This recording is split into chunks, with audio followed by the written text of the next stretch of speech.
circulation. So I think just by looking at this, that maybe it is on its way to strengthening as advertised by the forecast. Now, this is a forecast going out from today over the next few days. Each one of these lines represents a different model doing that. And you can see that pretty much all of them expect this to become a pretty strong hurricane as we head into early next week, perhaps major hurricane status Cat 3 or greater. Now let's talk about where it might be by then, by say Tuesday or Wednesday of next week. Imagine Florence being somewhere in that vicinity. Totally realistic, which fits with the Hurricane Center's projections. Look at the upper level pattern here. There's a big high pressure system off to the north that is steering flow around about like that. It is making it harder and harder for Florence to go north and run into that ridge than it is to go closer to the United States.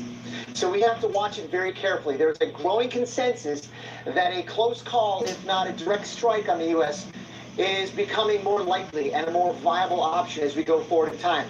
So again, if you live in Bermuda, or if you have interest up and down the East Coast, think about what you will do with a close call, if not a strike, of Florence, and how to have a plan in ready, following the director of FEMA's advice. Guys, back to you. Hey, Ronald. Hey, Sam. Postel, and again, we'll monitor it closely. What we do know, the East Coast will begin to feel impacts from Florence Good morning. this weekend in the form of building surf and rip current. So keep that in mind. The last tropical system that caused coastal impacts like this was Hurricane Chris back in July. The coastal Carolinas bore the brunt of it with more than 30 rip current rescues in just 2 days. Things got so bad it closed many beaches or restricted swimming. So here's what you can expect from Florence as East Coast beaches this weekend.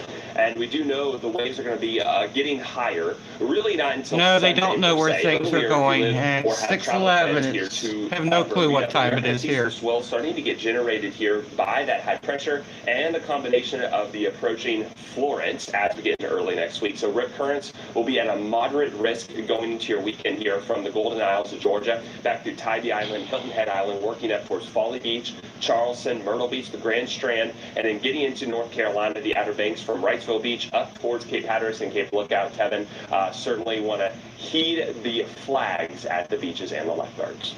And Chris, Florence isn't the only game in town. We're also tracking several other tropical troublemakers coming right behind it. So as we near the peak of hurricane season, this weekend is a good time to prepare to make sure you have everything in your hurricane kit. Our Dr. Rick Knapp breaks down the must-have things that should be included.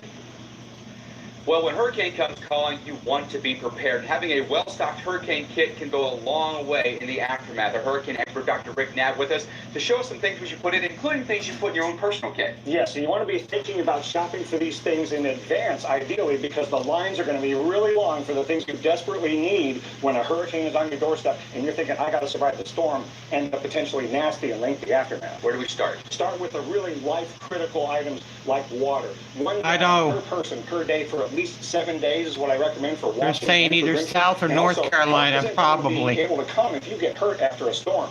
You need a first aid kit for the people and the pets. We need food, too. Non-perishable food. You'll often think about crackers and peanut butter. Oh, yeah. And canned goods. But have you thought about the fact that the power is going to be out and you need a manual, not an electric can opener? Got Think to. outside the box a little bit. If the power is out, you're not going to be able to have one of those luxurious hot meals, but if you've got a gas grill, get another propane tank right now, and the water you have, boil some spaghetti. It will be a wonderful change of pace from the peanut butter and cracker. There are members of the family that aren't human. We have our pets. We got to take care of those, too. Yeah, get the food and their prescriptions. And speaking of prescriptions, fill your prescriptions for Oh, your Rondo, people I and your hope they're family okay. ahead of time, because the roads might be blocked, the pharmacy might be closed. Yes, and Sam, I sometimes do it's know. pretty important to have. Toiletries make things a lot more convenient as well, but we're a technology society. That's so important for us to stay connected. Yeah, think about what's not going to work.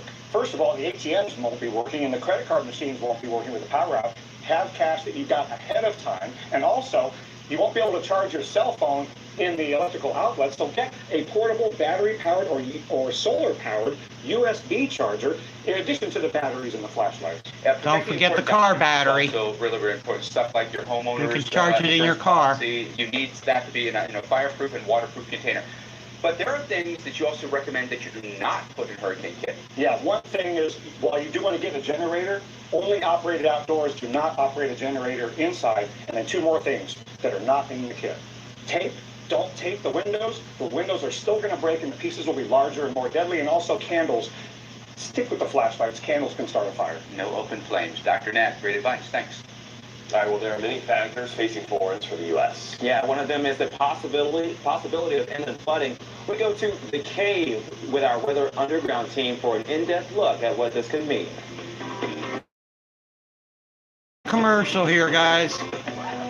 We'll let it go for now. I'll come back and do another report in about an hour. God bless you guys. Please be safe. The leading always period liner. So life with little leaks can just be life. Get a cute